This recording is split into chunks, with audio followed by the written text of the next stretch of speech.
नमस्कार दोस्तों, आज हम बात करने वाले हैं mister Bhaskar Shetty murder case के बारे में।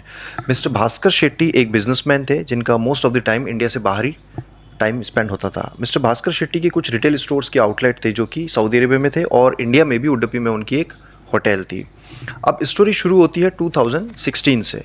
मिस्टर भास्कर शेट्टी इंडिया आते हैं किसी काम से और 28 जुलाई 2016 को यकायक गायब हो जाते हैं।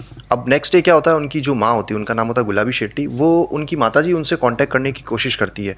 वह उन्हें कुछ फ़ोन कॉल्स करती है और पूछताछ भी करती है, बट उन्हें कोई इन्फॉर्मेशन नहीं मिलती है। एंड देन थक हार के वे फाइनली पुलिस के पास जाती है।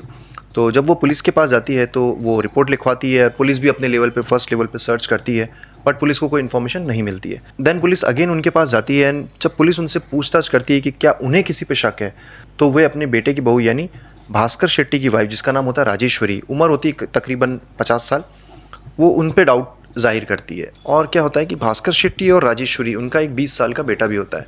अब ये जो बेटा होता है ये बहुत एटीट्यूड रखने वालों लोगों में से होता है। अब होता ये है कि जब 28 जुलाई को भास्कर शेट्टी गायब हो जाते हैं, 29 जुलाई को पुलिस में रिपोर्ट की जाती है, तो पुलिस और जब शक जाहिर किया जाता है भास्कर शेट्टी की वाइफ राजेश्वरी पर, तो पुलिस राजेश्वरी और उनके बेटे यानी उनके बेटे का नाम होता है नवनीत, इन दोनों को पुलिस पूछताछ के लिए लेके जाती है। अब पुलिस जब उनसे पूछताछ करती है तो फर्स्ट लेवल पे कोई इन्फॉर्मेशन नहीं निकलती है, बट जब पुलिस अपने स्टाइल से यानी सख्ती से पूछताछ करती है तो वे दोनों एक स्टोरी डिस्क्लोज करते हैं और वो स्टोरी मैं आपको आगे बताता हूँ। इस स्टोरी में ये आगे पता लगेगा हमें कि किसने मर्डर किया, क्यों मर्डर किया और कैसे मर्डर किया। तो आइए जानते हैं इस स्टोरी को आगे। तो स्टोरी ऐसे शुरू होती है कि जो राजेश्वरी होती है वो पूजा पाठ में काफ़ी विश्वास रखती है और इसी पूजा पाठ के विश्वास के कारण उसका कांटेक्ट होता है एक पुजारी से जिसका नाम होता है निरंजन भट्ट। अब इसमें मैं आपको एक थोड़ा सा बैकग्राउंड भी देता हूँ स्टोरी का। इसमें यह होता है कि जो भास्कर शेट्टी जी की जो वाइफ होती है राजेश्वरी, और उनका जो बेटा होता है नवनीत, तो जो नवनीत होता है वो थोड़ा सा माइंड से डिस्टर्ब चलता है, यानी वो is not mentally ill, but उसका थोड़ा एटीट्यूड डिफरेंट होता है। तो जो उनकी वाइफ होती है राजेश्वरी, वो पूजा पाठ में काफ़ी विश्वास रखती है और इस पूजा पाठ के चक्कर में वे एक पुजारी के कांटेक्ट में आती है ताकि कुछ पूजा करा सके और नवनीत को फिर से एक नॉर्मल ज़िंदगी या उसका नॉर्मल बिहेवियर में उसको ला सके। तो अब इस पुजारी से उनका अफेयर चालू हो जाता है। अब होता यह है कि इस अफेयर की खबर पड़ती है मिस्टर भास्कर शेट्टी को सऊदी अरेबिया में, तो वो एक डिटेक्टिव हायर करते हैं और डिटेक्टिव कुछ सबूत इकट्ठे करता है, कुछ पिक्चर्स वगैरह, और वो भेजता है भास्कर शेट्टी को। जब भास्कर शेट्टी उन पिक्चर्स वगैरह को देखता है तो उन्हें पूरा 100% श्योर हो जाता है कि कुछ गड़बड़ चल रही है मेरे पीछे से। तो वो आते हैं इंडिया, और इंडिया आने के बाद वो एक ये गलती करते हैं कि वो अपनी वाइफ और अपने बेटे को ये डिस्क्लोज़ कर देते हैं कि वो बहुत जल्द अपनी वसीयत लिख रहे हैं और उसमें से इन दोनों का नाम हटा देंगे और अपनी सारी जो धन दौलत है या जो बिज़नेस है वो सारा अपने ब्रदर्स के नाम कर देंगे या अपनी अदर फैमिली मेम्बर्स को दे देंगे। तो इन सब बातों को सुनकर जो नवनीत और जो उनकी वाइफ होती है राजेश्वरी, उनका दिमाग ठनक जाता है कि ये सारी धन दौलत किसी और को दे देंगे और हमारे पास कुछ भी नहीं रहेगा। तो यहाँ से शुरू होता है उस क्राइम का एक बीज। अब ये बीज किस तरीके से पौधा बनता है और किस तरीके से पूरा रूप लेता है वो मैं आपको आगे बताता हूँ। अब जैसे राजेश्वरी और नवनीत को ये पता लगता है कि भास्कर शेट्टी अपनी वसीयत लिखकर सारी ज़मीन और सारा धन दौलत किसी और के नाम कर देंगे, तो वो एक प्लान बनाते हैं। उस प्लान के अंदर होता है मिस्टर भास्कर शेट्टी का मर्डर करना। अब ये प्लान में होता ये है कि जो उनका पुजारी होता है, जो राजेश्वरी के साथ जिसका अफेयर चल रहा होता है, वो भी इन्वॉल्व हो जाता है। यानी ये कहे कि कुल मिलाकर उसका रोल काफ़ी इंपॉर्टेंट होता है इसके अंदर। वो भी एक murder, one of the out of the 3 people he is one of the most important culprit इस क्राइम के अंदर।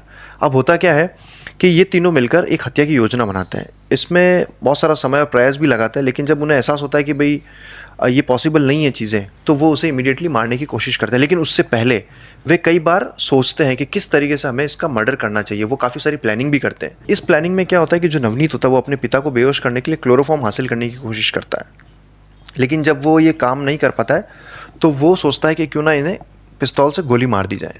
लेकिन इसमें भी ये होता है कि पिस्तौल उन्हें अवेलेबल नहीं होती है, तो वो सोचते हैं कि ना इतना पॉसिबल नहीं है तो हम इसे मरकरी पॉइजनिंग करते हैं। फिर वो थोड़ी उस पर रिसर्च करते हैं, तब उन्हें पता लगता है कि मरकरी पॉइजनिंग से इंसान इमीडिएटली नहीं मरता, बल्कि उसे इट्स अ स्लो पॉइजन और वो थोड़ा टाइम लेता है। तो फिर एक वो और उपाय निकालते हैं कि भाई एक ऐसी बंदूक आती है जिससे हम उसे हार्ट अटैक लेके आ सकते हैं।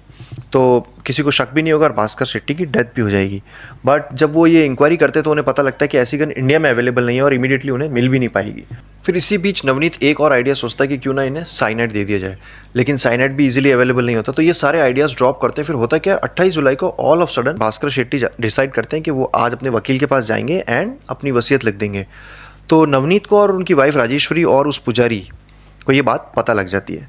तो वे आनंद फानन में मिस्टर शेट्टी का मर्डर करने की सोचते हैं। अब होता क्या है कि जैसे ही मिस्टर शेट्टी नहाकर बाहर निकलते हैं, अब ये जो सारी स्टोरी है वो पकड़े जाने के बाद में डिस्क्लोज होती है। अब जब मिस्टर शेट्टी जैसे ही नहाकर बाहर आते हैं तो जो नवनीत होता है उनका बेटा, वो उनकी आंखों में मिर्ची का स्प्रे कर देता है और उनकी वाइफ एक रॉड से उनके सिर पर वार कर देती है, जिससे वे गिर जाते हैं। और वो तीनों लोग उसे उठाते हैं और हाथ पैर बांधकर उसे क्लोरोफॉर्म सुखाकर बेहोश कर देते हैं। अब होता क्या है कि जब वो अनकॉन्शियस हो जाते हैं तो उनके हाथ पैर बांधे जाते हैं और उन्हें बाथ टब में डुबाकर मार दिया जाता है। फिर भी उनमें थोड़ी कुछ जान बचती है तो वे क्या करते हैं कि उनको कीटनाशक पिला देते हैं और कीटनाशक पिलाकर जब उनकी डेथ हो जाती है तो उन्हें उठाकर गाड़ी में डालते हैं और ले जाते हैं पुजारी निरंजन भट्ट के घर पे। पुजारी निरंजन भट्ट के घर पे क्या होता है, एक हवन कुंड या आप कह लीजिए एक पूजा का स्थान बना हुआ होता है, जहाँ पे उसकी बॉडी को टुकड़े किए जाते हैं और देन उस हवन कुंड में उसको जला दिया जाता है, उसकी बॉडी के टुकड़ों को, और पूरी तरीके से उस क्राइम सीन को पूरा क्लीन कर दिया जाता है। और जो इनका ड्राइवर होता है यानी राजेश्वरी और नवनीत का जो ड्राइवर होता है, वो ड्राइवर क्या करता है, सारे सबूत इकट्ठे करता है। यानी वहाँ पे जो भी क्राइम सीन पे जो उनकी हड्डियों के अवशेष और जो राख और जो ईंटें हैं वो सारी लेता है और नदी में फेंक देता है।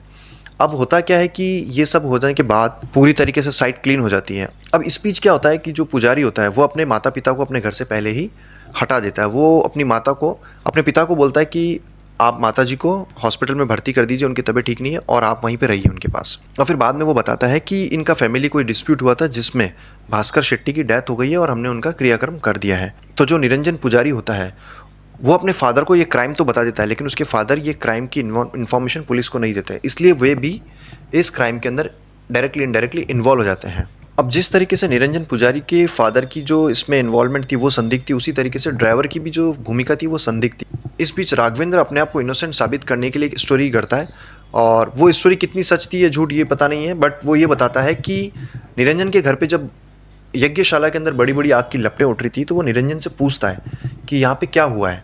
तो निरंजन उस बात को कवर अप कर देता है और बोलता है कि यहाँ पे एक बड़ा यज्ञ किया है जिसमें काफ़ी सारी मुर्गियों की बलि दी गई है और तुम्हें इसकी सफाई करनी है। तब ये जब यज्ञ समाप्त हो जाता है तो राघवेंद्र से वो सफाई कराई जाती है, लेकिन उसमें ये होता है कि जो वहाँ पे जितनी भी राख और जो मिट्टी होती है वहाँ पे राघवेंद्र को इंसानी हड्डियों के अवशेष मिलते हैं। अब राघवेंद्र का माथा ठनक जाता है, लेकिन फिर वही इंसानी सोच, वो लालच में आ जाता है। निरंजन पुजारी उसे पैसों का लालच देता है और डराता धमकाता है, वो लालच में आ जाता है और वो सारी हड्डियाँ और जो भी क्राइम साइट पे जो सबूत होते हैं उनको डिस्ट्रॉय करके, उनको इकट्ठा करके नदी में फेंक देता है। तो ये साइट थी राघवेंद्र की, इसलिए राघवेंद्र भी इस क्राइम के अंदर बुक हो जाता है।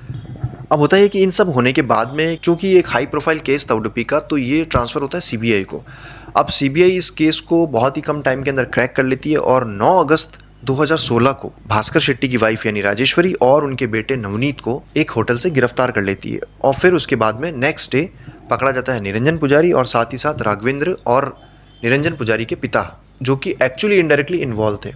लेकिन ड्यूरिंग द ट्रायल निरंजन के पिता जो होते हैं उनकी डेथ हो जाती है और राघवेंद्र को बेल मिल जाती है। बाकी 3 लोग जेल में होते हैं और उन्हें ताउम्र जेल में रहने की सज़ा मिलती है। तो फ्रेंड्स, ये थी मिस्टर भास्कर शेट्टी जी की मर्डर केस स्टोरी। और भी अगर आप ऐसे वीडियोस और ऐसी स्टोरीज सुनना चाहते हैं तो चैनल को सब्सक्राइब करें, इस वीडियो को लाइक करें, कमेंट करके बताएं कि आपकी क्या राय है इस केस के बारे में। और मिलते हैं अगले वीडियो में, तब तक के लिए be safe and be healthy.